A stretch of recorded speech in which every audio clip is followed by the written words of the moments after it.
Hey guys, it's Hallie. So as you may already know if you watched the quiet vlog I posted recently, I am going on a trip, and by the time you're watching this, I probably will have already left.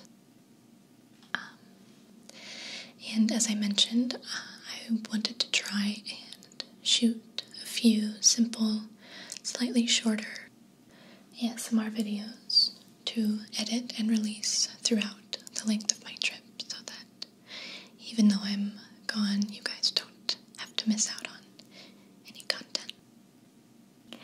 So I figured the first video that I would do would be another reading video where I read from the classic fairy tale Treasury. I believe this will be the fourth installment of this little reading series I've been doing. You guys have all seem to really enjoy it and continue requesting it, so I thought this might be a good way to start out the week, or 2 weeks, that I'll be gone.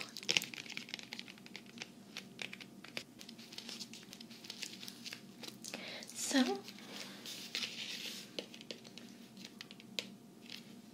let's go ahead and just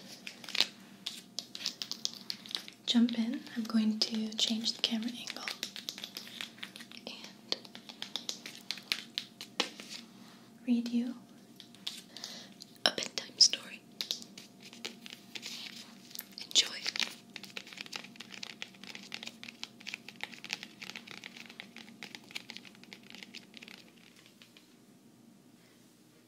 Okay.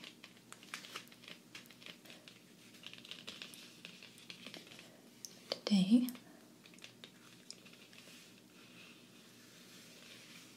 I think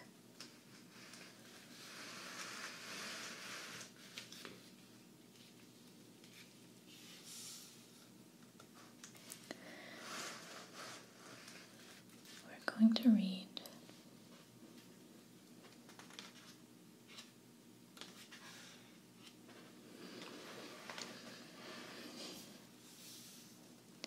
Little Red Riding Hood.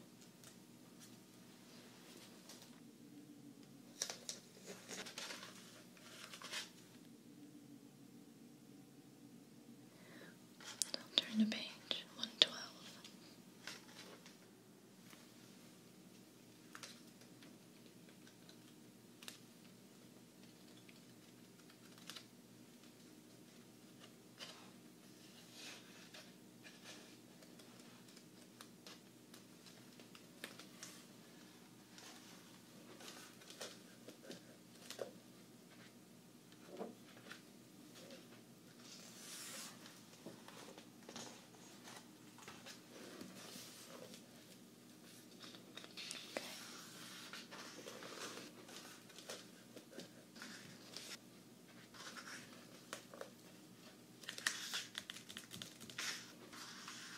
Little Red Riding Hood.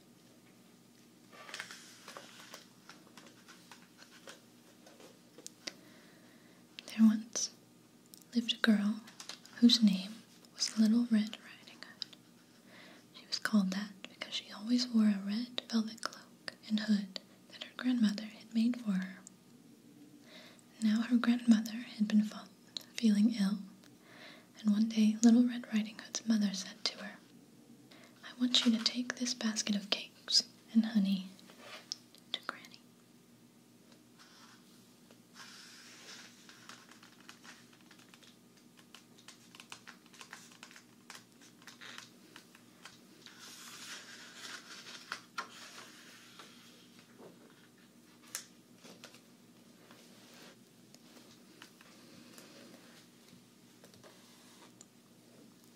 "Now go straight to Granny's," her mother told her, "and be sure you don't speak to any strangers on the way."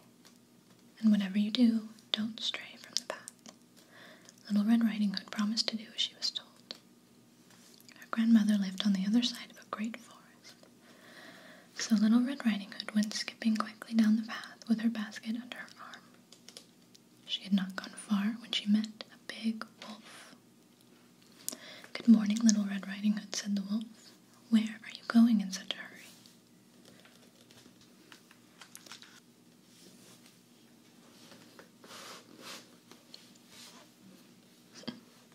She's cute.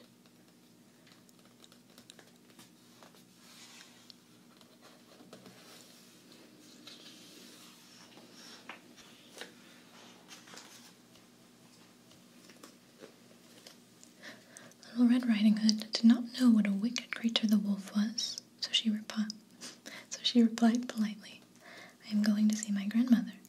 She has been ill, and I am bringing her this basket of cakes and honey." "How nice," said the wolf. But to himself, he thought, "What good luck. If I am clever, I can have both Little Red Riding Hood and her grandmother for supper." Then he smiled at Little Red Riding Hood and said, "How lovely the woods look today. What a pity you have to rush on such a beautiful morning." Little Red Riding Hood looked around. Sunbeams were dancing in the trees, and bright flowers were waving their heads in the breeze. "I'm sure grandmother would love a bouquet of flowers," she thought. "It's so early that surely I can stop for just a few minutes and pick some." So Little Red Riding Hood left the path and skipped into the woods to pick flowers. Meanwhile, the wolf ran as fast as he could to grandmother's house.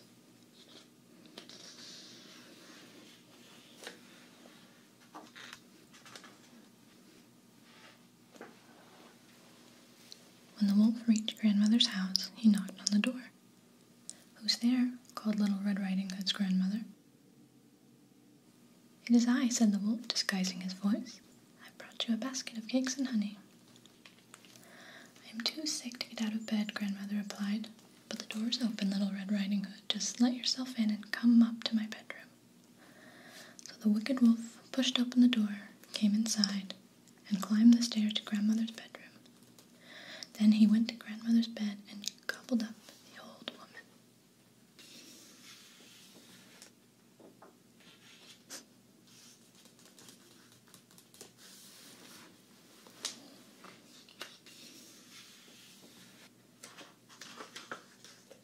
Then the wicked wolf pulled one of grandmother's flannel nightgowns over his head, even though it was much too small for him.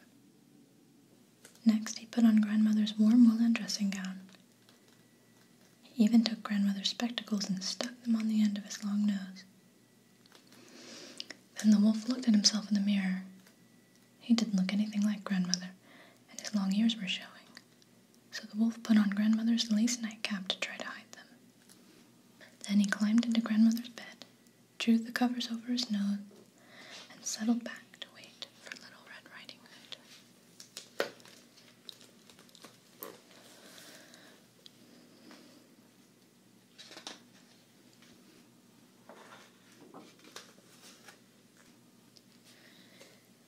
Meanwhile, Little Red Riding Hood was still in the woods picking flowers.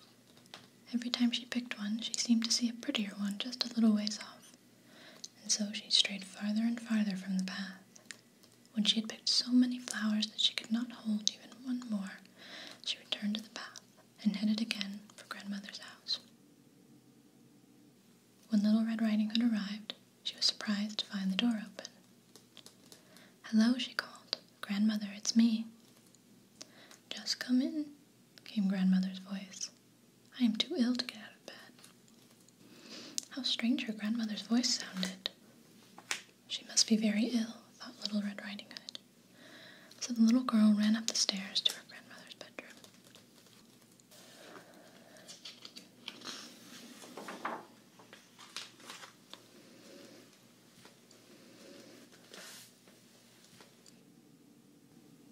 Little Red Riding Hood stood beside her grandmother's bed.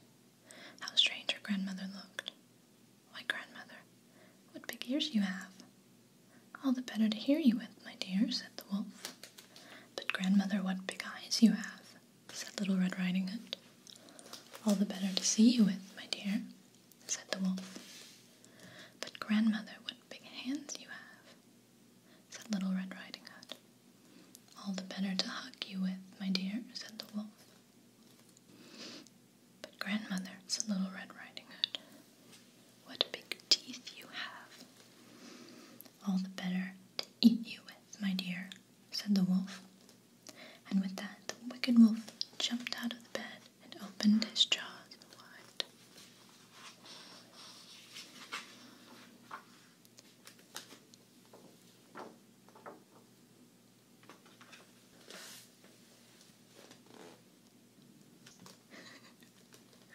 Chasing her.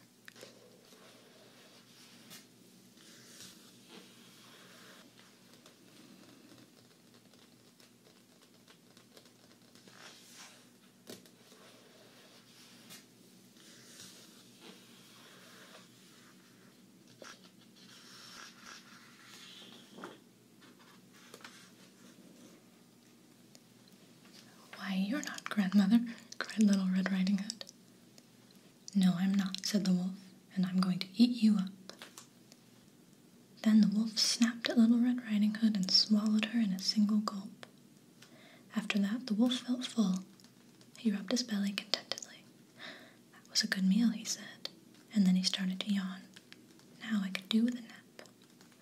So the wolf climbed back into grandmother's bed. Then he pulled the covers over his head and closed his eyes. Soon the wolf was fast asleep, and he began to snore very loudly. He snored so loudly that all the windows in grandmother's house rattled.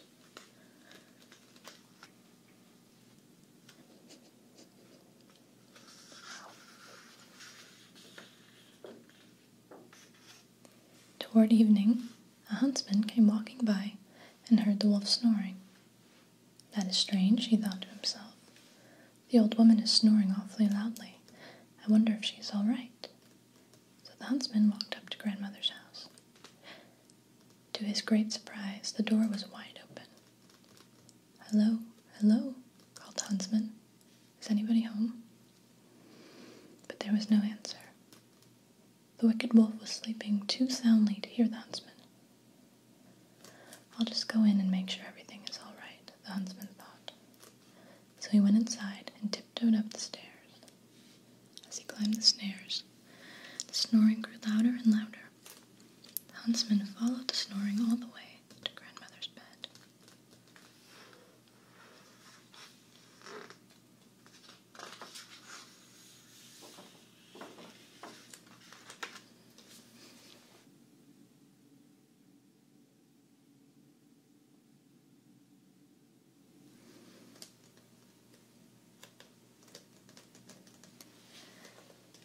The huntsman looked at grandmother's bed and saw the wolf lying fast asleep. "Aha," said the huntsman, "so it's you who is snoring so loudly, you rascal. I've been hunting for you for a long time, and now it looks as if I've got you." The huntsman raised his gun and was about to shoot the wolf when it occurred to him that the wolf might have eaten the old woman.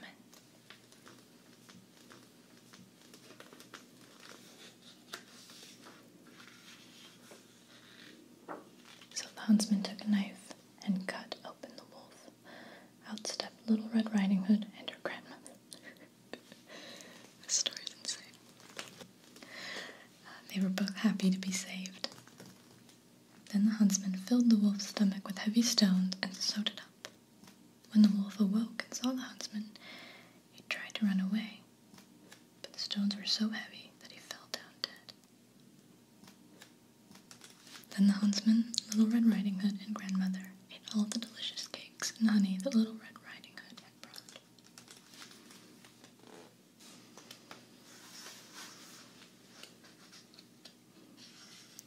I think it's funny that having too many stones inside of his stomach made him fall down. And that's what killed him, not being sliced open.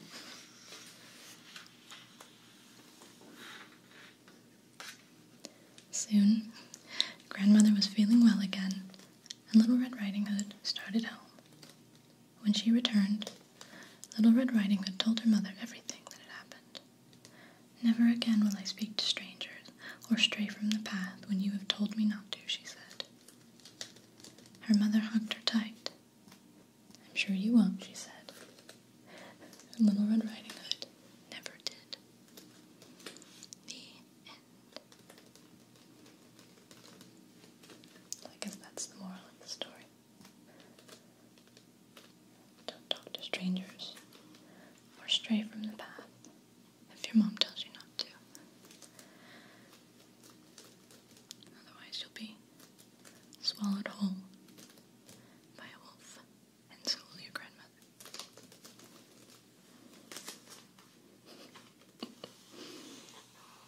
Okay.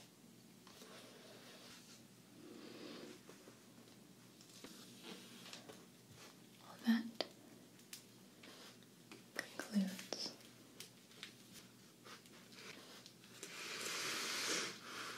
our story time for tonight. There's still a few more stories in here that I haven't read yet. And I'll probably just keep making these until I finish the book. And maybe I can get another one.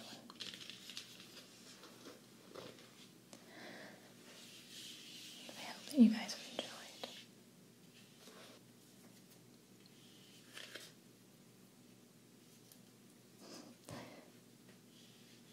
Your fairy tale bedtime story.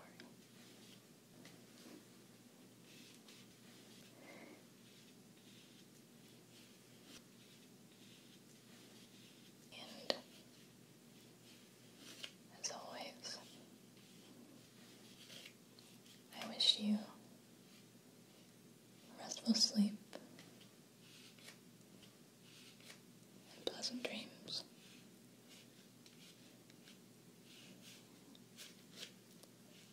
I'll be seeing you again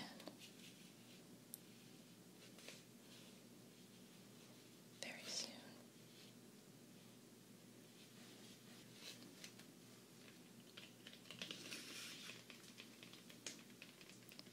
Good night.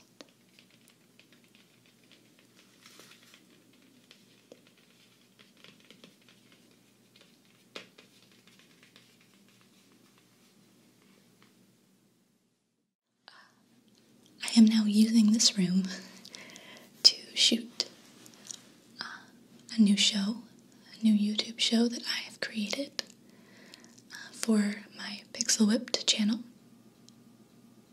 And so I've had to kind of rearrange things a little bit. You can't see this, but this wall right here, sort of in front of me and to my left, is kind of like a little set that I created for this new show. I painted the wall and painted a couple set pieces and rigged some stuff